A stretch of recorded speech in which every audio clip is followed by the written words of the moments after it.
Hey, everybody, and welcome to this deep dive. And today we are going to be exploring something that might sound a little strange at first. Yeah. We're going to learn English like a baby. You might be thinking, wait, what? Right. But stick with us, because we're going to unpack some fascinating ideas from the Speak Easy English podcast Yeah. that suggests this approach is not as crazy as it sounds. Yeah, definitely not crazy. And get this. What's that? There's actually some serious science behind it.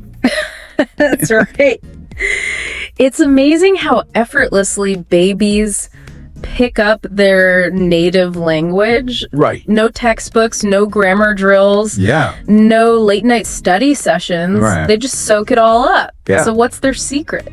Yeah, what is the secret? Well, research suggests their brains are literally wired for language acquisition, especially during those early years. Okay, that's starting to make a little more sense. Yeah. But how can we as adults tap into that baby-like ability to learn a new language? Well, the first step is to think about how babies approach language. Okay. They don't start by memorizing rules. They start by listening. And I'm not talking about just passively hearing English in the background. Right. I'm talking about really tuning in. Okay. Almost like a baby staring intently at someone who's speaking. I can almost picture that wide-eyed, completely absorbed in the sounds. Yes, exactly. So you're saying we need to kind of immerse ourselves in the language. Exactly. Surround yourself with English as much as possible. Podcasts, TV shows, movies, music, you name it. Wow. Think of it like creating your own little English-speaking bubble. Okay. And here's the cool part. It's okay if you don't understand everything at first. Just like a baby listening to a lullaby. Right. You're absorbing the sounds, the rhythms, the intonation. I'm willing to give it a try, but what about all the grammar rules and vocabulary? Yeah. Don't I need to study those? Actually, the baby method encourages us to put those aside for now. Instead, we're going to focus on imitating what we hear. Okay. Remember how babies mimic sounds and words? So like those adorable videos of babies trying to say mama or dada. Yeah, that's not good. But how do we do that with a whole new language? There's a technique called shadowing Okay. that's incredibly effective for this. Okay. Basically, you listen to a phrase or sentence in English, Okay. pause the audio, and then try to repeat it exactly as you heard it. Mimicking the pronunciation, the intonation, even the emotion of the speaker. Okay, so I'm picturing myself settling in with my favorite English TV show.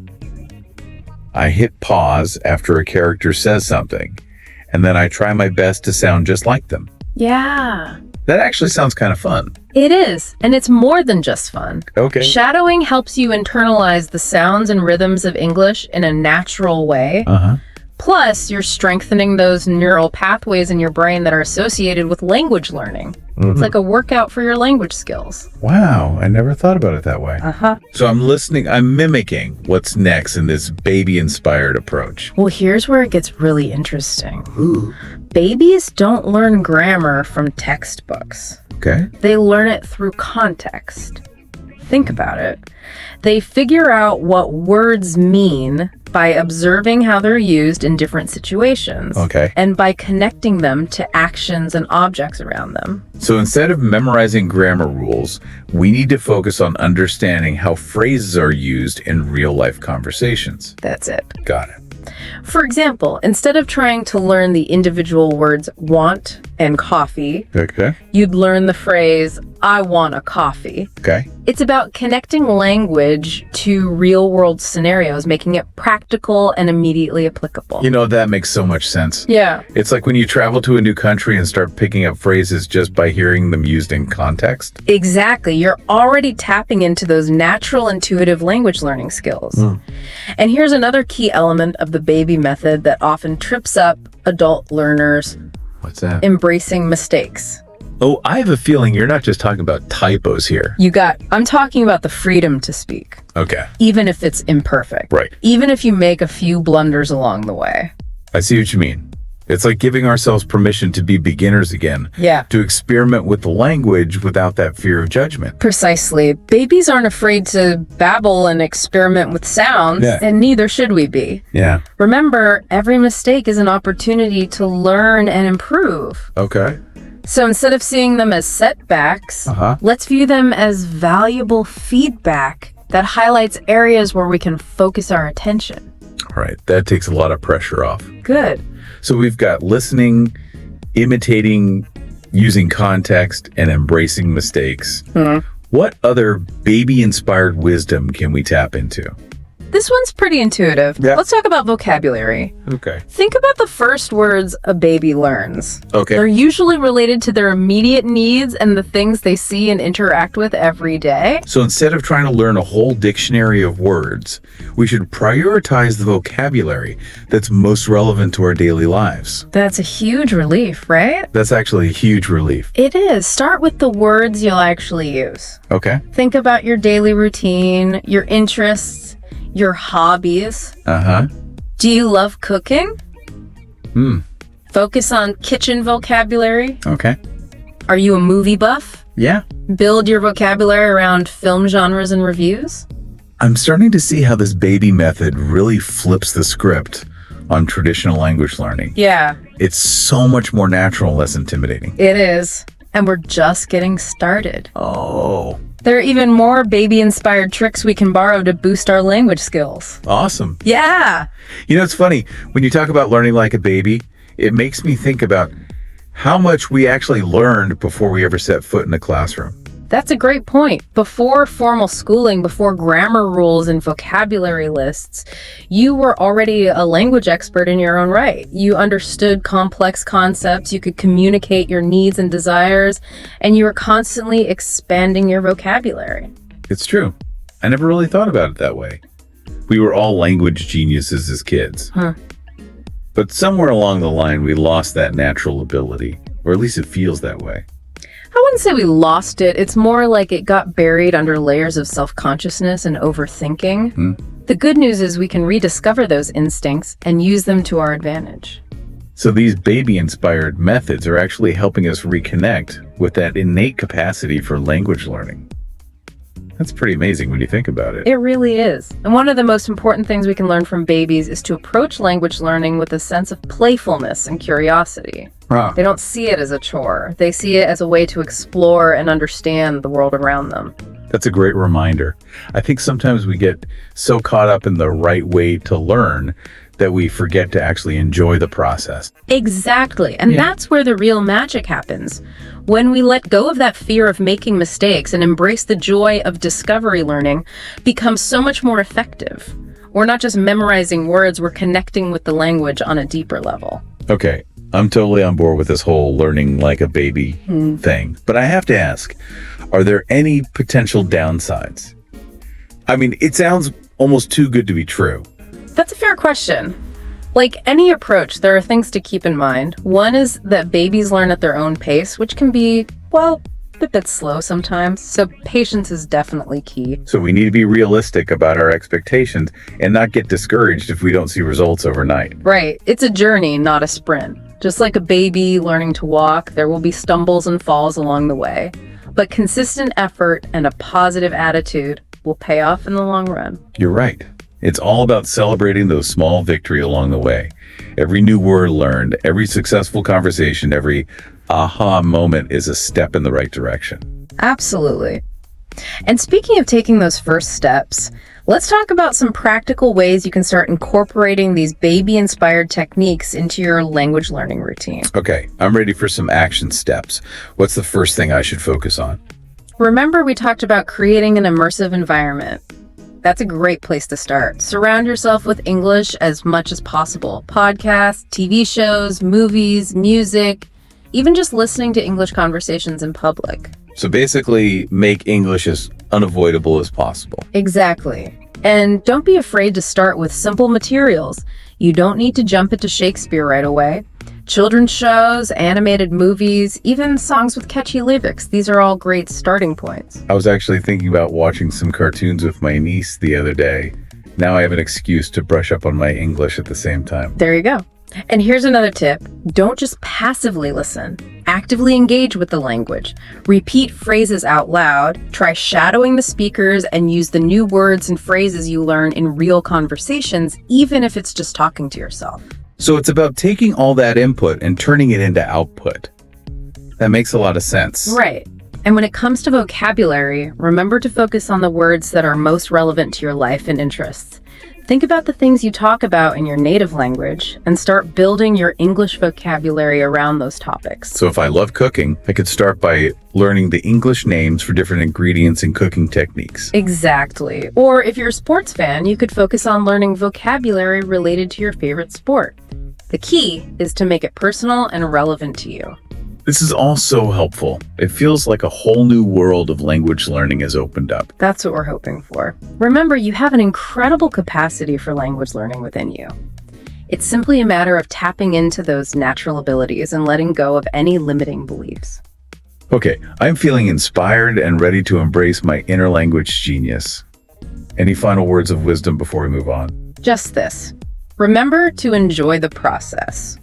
Learning a new language should be an adventure, not a chore. Embrace the challenges, celebrate your progress, and don't be afraid to have fun along the way. Okay, I want to go back to something you mentioned earlier about visual aids. Yeah. It seems like babies learn a lot by associating words with images, right? You're absolutely right.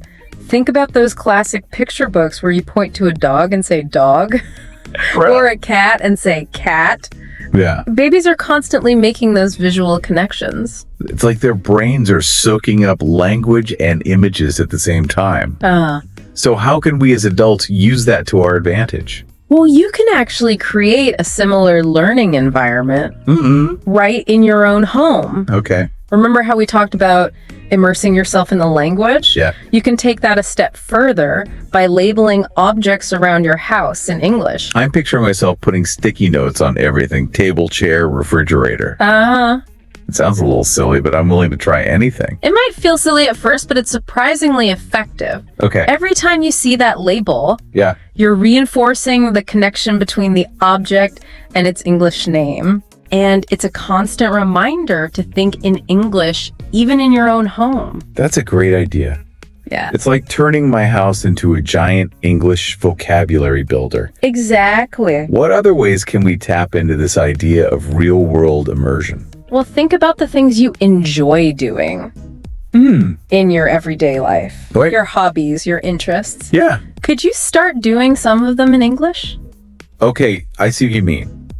Like, if I love to cook, I could try finding recipes in English. And following those. Exactly. Or if you're into music, right, you could start listening to English language podcasts about music. Okay. Or watch interviews with your favorite English-speaking musicians. That's a really good idea. Yeah. The key is to find ways to integrate English into the things you already love to do. It's like we're tricking ourselves into learning, but in a good way. We're having fun and learning at the same time. That's the goal. Yeah. And here's another baby-inspired tip that's so simple but so powerful. Okay. Don't underestimate the power of repetition. I have a feeling this ties back to how babies hear the same words and phrases repeated over and over again. You got it. They hear mama and dada countless times before they start saying those words themselves. Right. And even then, they keep practicing, refining their pronunciation, experimenting with different inflections. So you're saying we shouldn't be afraid to go over the same material multiple times? Exactly. Whether it's a podcast episode you enjoy, a song you love, or a list of vocabulary words you're trying to learn, revisit them regularly. Okay. Each time you do, you'll deepen your understanding, improve your pronunciation, and make those words and phrases feel more and more familiar. This is reminding me of how we learn songs. Yeah. We hear them a few times and suddenly we're singing along, even if we haven't consciously tried to memorize the lyrics. Yeah. It's like our brains are wired for this kind of repetitive learning. They are, and it's one of the most effective ways to build fluency and confidence in a new language. It makes sense, but I think sometimes we get caught up in the idea that we need to keep moving on to new material, learning more and more words. It's a common trap. But remember, mastery comes from repetition, from really internalizing what you've learned. Right. Don't be afraid to revisit those familiar phrases and vocabulary words. Okay. You'll be surprised how much deeper your understanding becomes with each repetition. This is such great advice. And it ties back to something you mentioned earlier about patience. It's clear that babies don't learn to speak overnight, and neither will we. That's so important to remember. Language learning is a journey, not a race. There will be times when you feel frustrated or discouraged, Yeah. but don't give up. Keep practicing, keep experimenting, and keep celebrating those small victories along the way. You're right. It's all about embracing the process and trusting that we're making progress, even if it feels slow at times. Exactly. And most importantly, remember to enjoy the ride.